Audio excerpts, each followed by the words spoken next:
नमस्कार। आज हम शरद पूर्णिमा की पूजा विधि, कथा एवं महत्व के बारे में चर्चा करेंगे। हिंदी पंचांग के अनुसार शरद पूर्णिमा हर वर्ष अश्विन मास में आती है। अश्विन मास के शुक्ल पक्ष की पूर्णिमा तिथि को शरद पूर्णिमा या अश्विन पूर्णिमा कहा जाता है। शरद पूर्णिमा का एक विशेष महत्व होता है।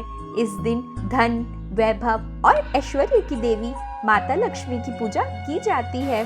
शरद पूर्णिमा को कोजागरी पूर्णिमा या कोजागरी लक्ष्मी पूजा के नाम से भी जाना जाता है। पौराणिक मान्यताओं के अनुसार शरद पूर्णिमा के दिन ही माता लक्ष्मी का अवतरण हुआ था। तो आइए जानते हैं शरद पूर्णिमा के महत्व के बारे में। मान्यता है कि वर्ष में एक बार शरद पूर्णिमा के दिन ही चंद्रमा 16 कलाओं से परिपूर्ण होता है। ऐसी मान्यता है कि शरद पूर्णिमा के दिन चंद्रमा की किरणों से अमृत की बूंदें बरसती है, जो स्वास्थ्य के लिए लाभदायक होती है। पूर्णिमा की चांदनी में खीर बनाकर खुले आसमान में रखते हैं ताकि चंद्रमा की अमृत युक्त किरणें इसमें आएगी और खीर औषधीय गुणों से युक्त होकर अमृत के समान हो जाएगा। उसका सेवन करना स्वास्थ्य के लिए लाभदायक होता है। शरद पूर्णिमा का महत्व लक्ष्मी पूजा के लिए भी है। पौराणिक मान्यताओं के अनुसार शरद पूर्णिमा को माता लक्ष्मी रात भर विचरण करती हैं। जो लोग माता लक्ष्मी की पूजा करते हैं और अपने घर में उनको आमंत्रित करते हैं, उनके यहाँ वर्ष भर धन वैभव की कोई कमी नहीं रहती।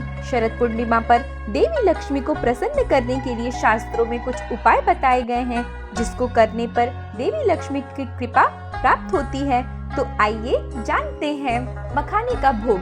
मान्यता है कि शरद पूर्णिमा के दिन माँ लक्ष्मी को मखाने का भोग अर्पित करने पर देवी लक्ष्मी की कृपा मिलनी शुरू हो जाती है।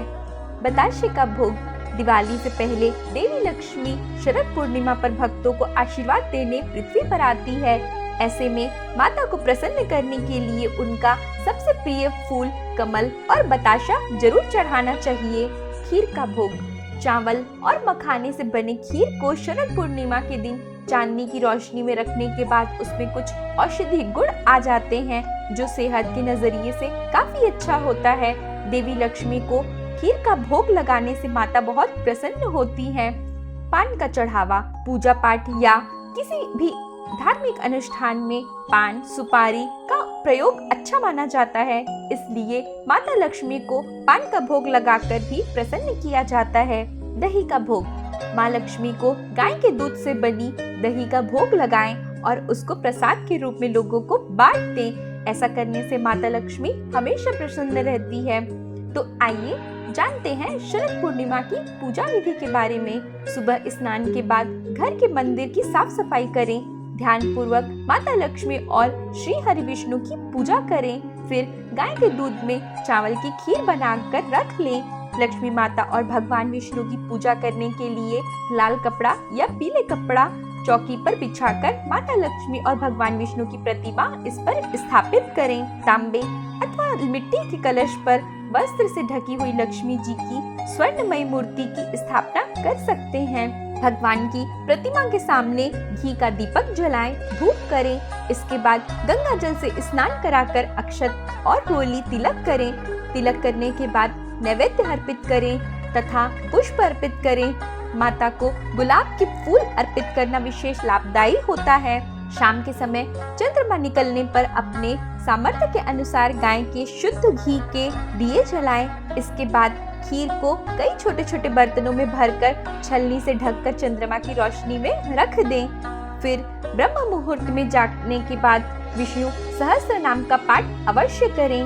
पूजा की शुरुआत में भगवान गणपति की आरती अवश्य करें। अगली सुबह ब्रह्म मुहूर्त में स्नान करके उस खीर को माँ लक्ष्मी को अर्पित करें और प्रसाद के रूप में घर के सभी सदस्यों पे बांट दें। आइए जानते हैं शरद पूर्णिमा की कथा के बारे में। बहुत समय पहले एक नगर में एक साहूकार रहता था।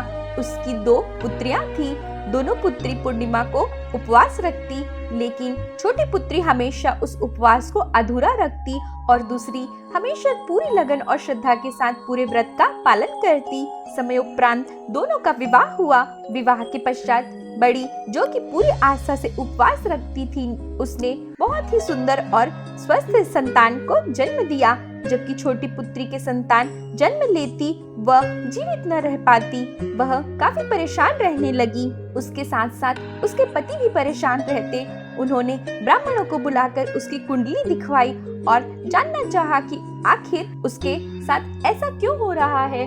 विद्वान पंडितों ने बताया कि इससे पूर्णिमा के अधूरे व्रत किए हैं, इसलिए इसके साथ ऐसा हो रहा है। तब ब्राह्मणों ने उसे व्रत की विधि बताई। वह अश्विन मास की पूर्णिमा का उपवास रखने का सुझाव दिया। इस बार उसने विधि विधान पूर्वक व्रत रखा, लेकिन इस बार संतान जन्म के पश्चात कुछ दिनों तक ही जीवित रही। उसने मृत शिशु को पीढ़े पर लिटाकर उस पर कपड़ा रख दिया और अपनी बहन को बुला लाई। बैठने के लिए उसने उसी पीढ़े को उसको दिया। बड़ी बहन पीढ़े पर बैठने ही वाली थी। उसके कपड़े के छूते ही बच्चे के रोने की आवाज आने लगी। उसकी बड़ी बहन को बहुत आश्चर्य हुआ और कहा कि तू अपनी संतान को मारने का दोष मुझ पर लगाना चाहती थी, अगर इसे कुछ हो जाता तो। तब छोटी ने कहा, यह तो पहले से ही मरा हुआ था, आपके प्रताप से यह पुनः जीवित हो गया है। बस फिर क्या था। पूर्णिमा व्रत की शक्ति का महत्व पूरे नगर में फैल गया और नगर में पूर्णिमा का व्रत विधि विधान से करने को कहा। तो आप भी शरद पूर्णिमा के दिन खीर बनाकर अगले दिन उसकी अमृत का सेवन जरूर करें। इसी आशा के साथ मैं अनामिका देवांगन आप लोगों से विदा लेती हूँ। धन्यवाद। आप सभी को शरद पूर्णिमा की बहुत बहुत शुभकामनाएं।